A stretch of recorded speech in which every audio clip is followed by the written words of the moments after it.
Thank you for your question. Thank you for inviting me here. It's a great honor to be working with Mike and other colleagues on this topic.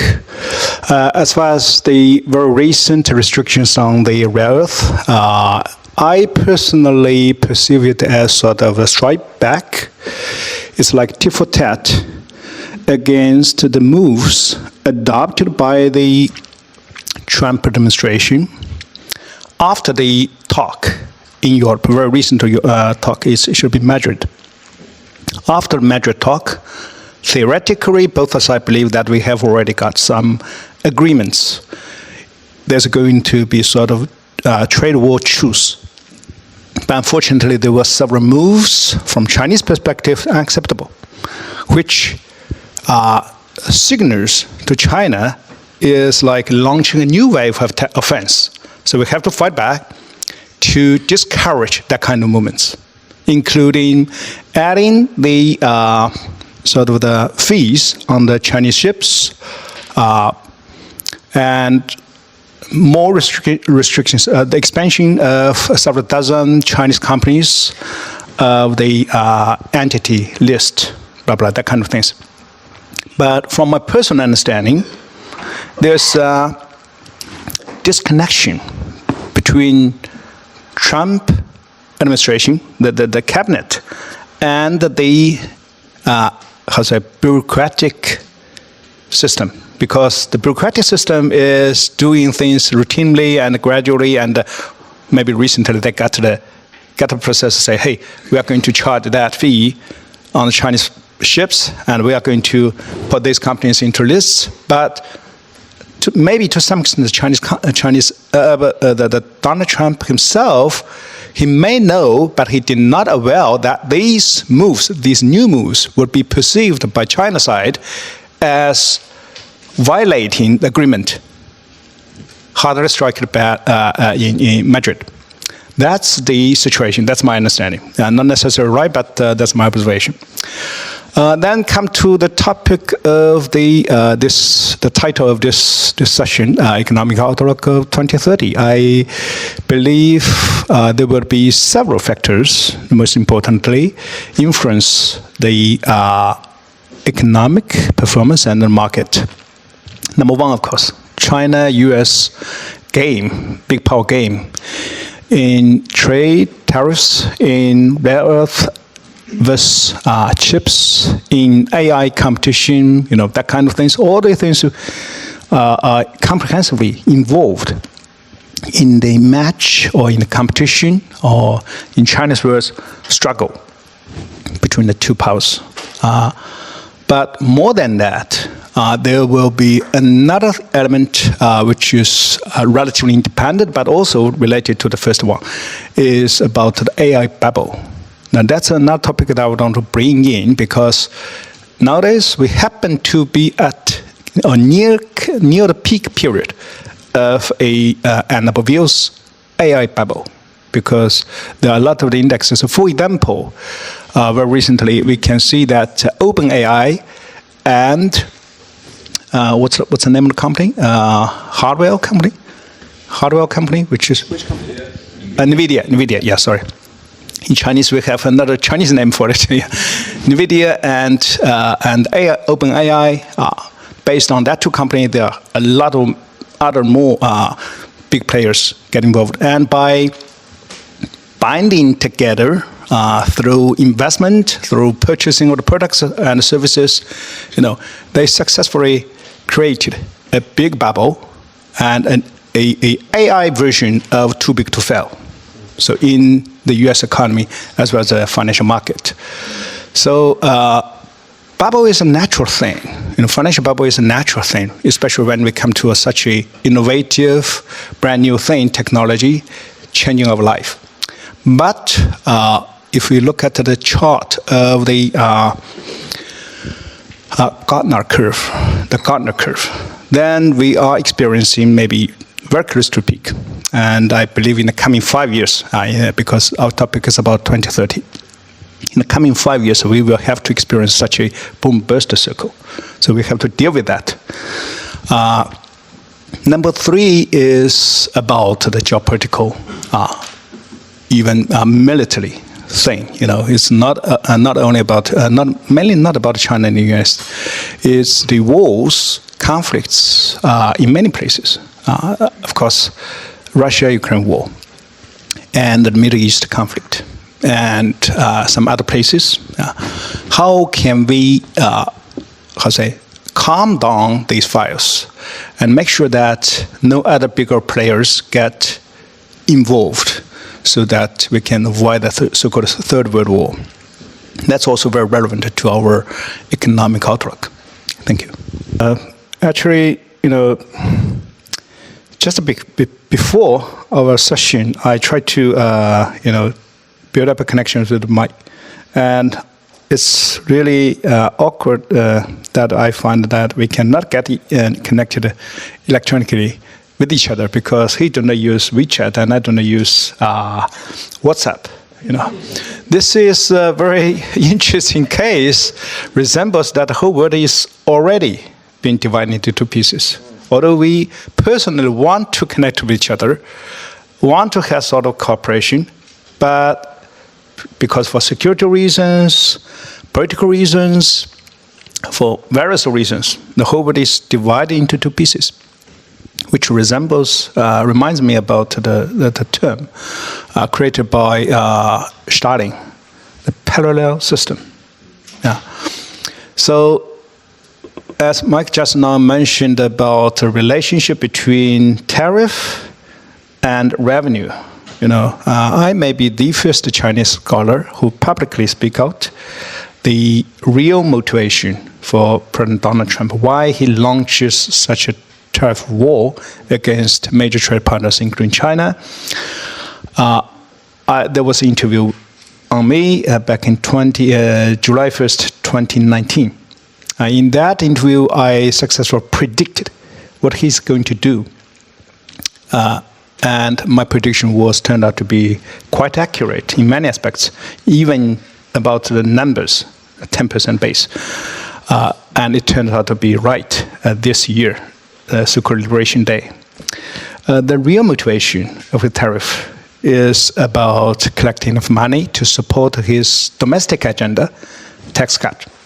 In fact, what he's trying to do is to impose tariffs on trade partners and poor people, who is the consumer of the imported cheap goods, so that he could collect more than $200 billion per year to fund the tax cut for the rich people, including himself. Okay. Unfortunately, my another prediction turns out to be not that accurate, because when your presidency, the President Joe Biden came to power in China, I predict another prediction, say that during Biden administration, that at least that 4 years, China-U.S. relationship after the dramatic damage during the first President Donald Trump, we are going to witness a sort of rebounds. But unfortunately, it's not an obvious rebounds. It's stagnating. There are no obvious rebounds. But now, in the second term of President Donald Trump's presidency, we are experiencing even more dramatic, like show hand. Yeah? And this time, China's feedback, China's way of dealing with his blackmail, is totally different. China is the only country who stands very bravely against his bullying since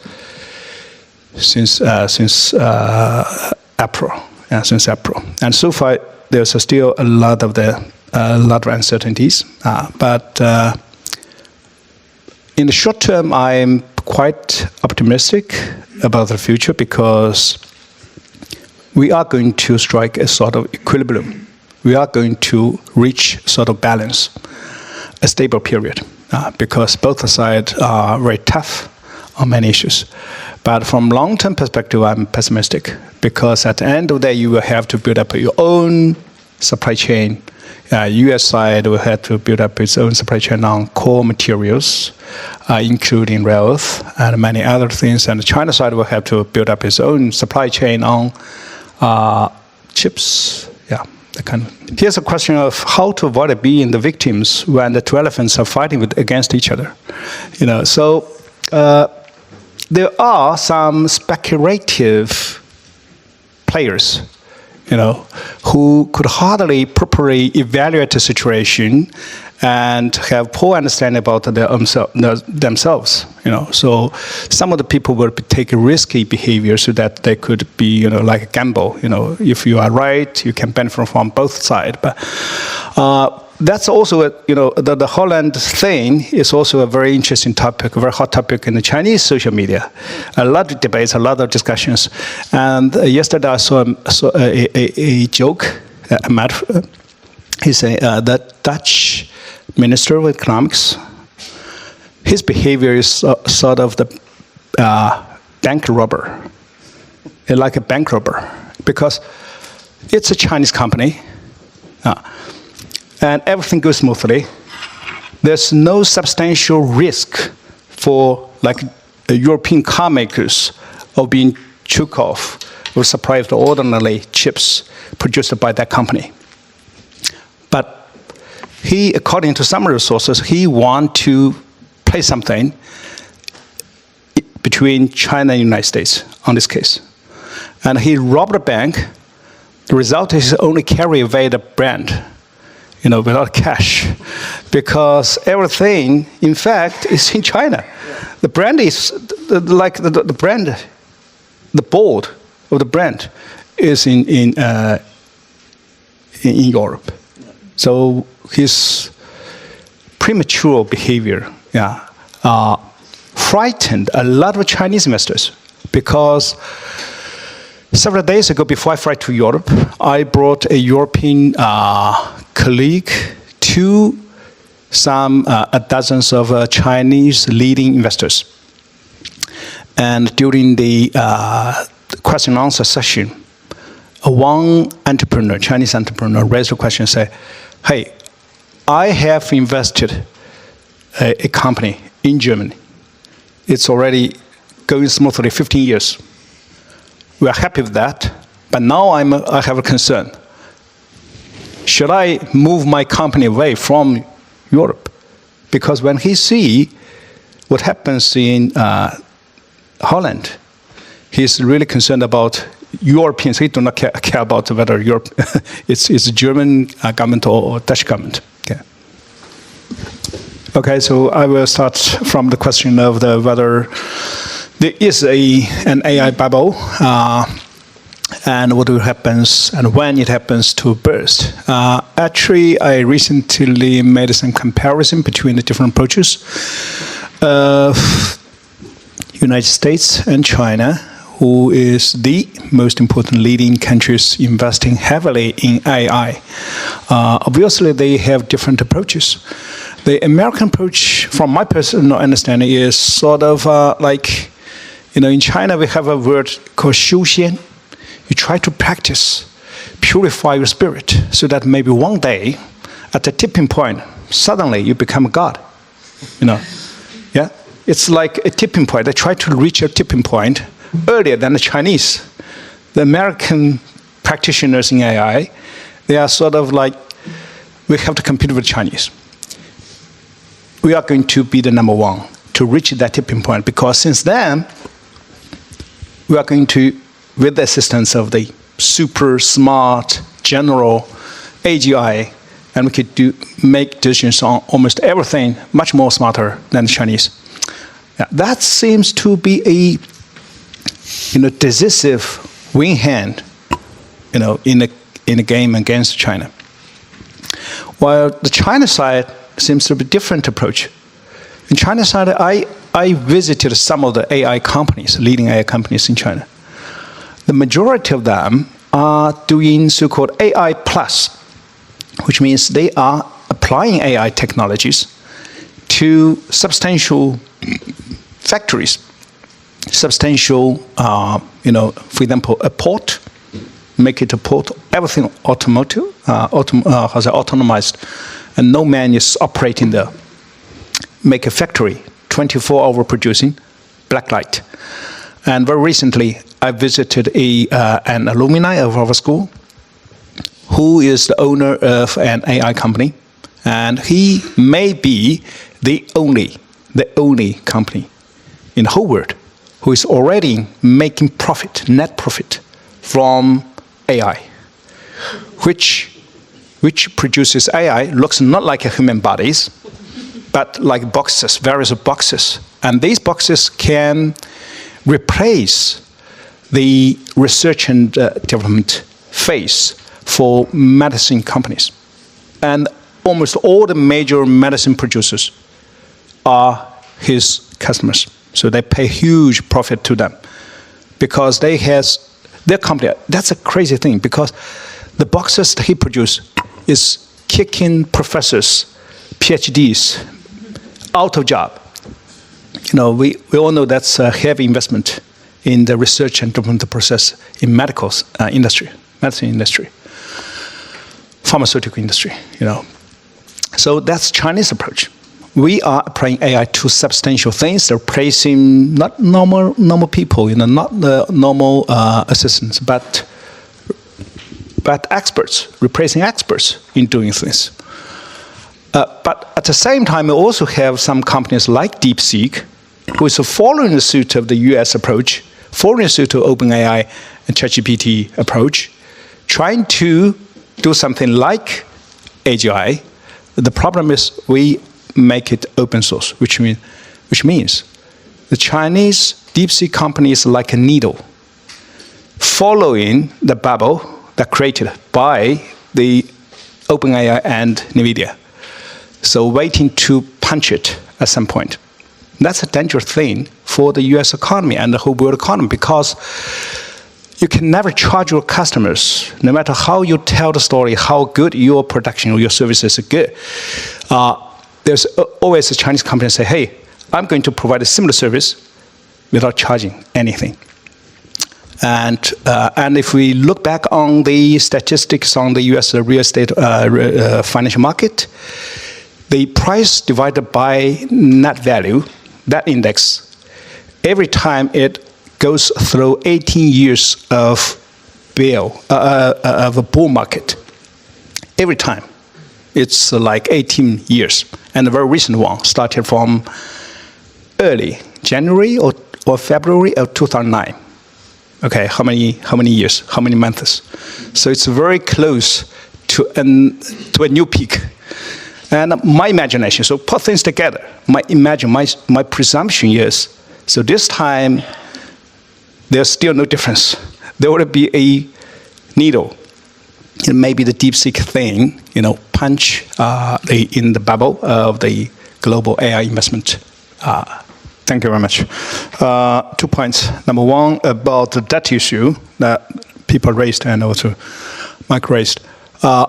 My personal understanding is that that issue today in either United States or Europe is basically a wrong question. In fact, after 1971, because of the Nixon shock, because of the decoupling between gold and fiat money, the whole world is in now fiat money. The whole game has already been fundamentally changed, that it's fundamentally different from the human history, overwhelming majority of the human history. I say this because I made a statistical study on how the world financial economic system, that system runs, you know. So my argument is, if only it is non-redeemable, so the money issuer do not have the responsibility to refund you with gold or silver, some hard anchor, with a fixed price to buy back the piece of paper that he issues. If only that system works, then there's no worry about the debt. For example, my understanding, US real debt, the federal debt is zero, because no presidency need to buy back this money with the fixed price with gold or silver. But then come to the question, what happens if, as now we are in huge turmoil of the global order, global rules, we are trying to figure out new rules, new game rules. What happens if China and many other developing countries work together to figure out a new money back to the human history tradition, with a hard angle, for example, not necessarily gold, we create a new basket of package with substantial goods, including gold, silver, and oil, gas, and many foods, into it redeemable, which means the issuer of the money have to show the responsibility to pay back substantial goods at a fixed price or relative fixed price. Then the debt become real. Then the United States and the European countries like Southern European countries will be in big trouble because their debt against the GDP ratio is more than 100%. And of course, Japan is all in big trouble. Okay, that's the first point that I want to make. Okay. The second thing, very briefly, against the debt, the defense budget thing, as a Chinese scholar, Chinese strategist, researcher, I would be very happy to see that German expenditure on military should strike more than 3.5%. You'd better to reach 5%. If that happens, the world will have a fundamental change because nowadays you do not have a real multipolar system. Nowadays, the structure is a bipolar, which is very, very disliked by the Chinese. Okay, we would like to see a real multipolar. Thank you. Peak. Okay. Okay. Thank you. I think that means we still got 2 years to go by my maths. Less than. My suggestion is in maybe only 1 year, you should have to retreat from that kind of gamble. There you go. Investment advice. Okay.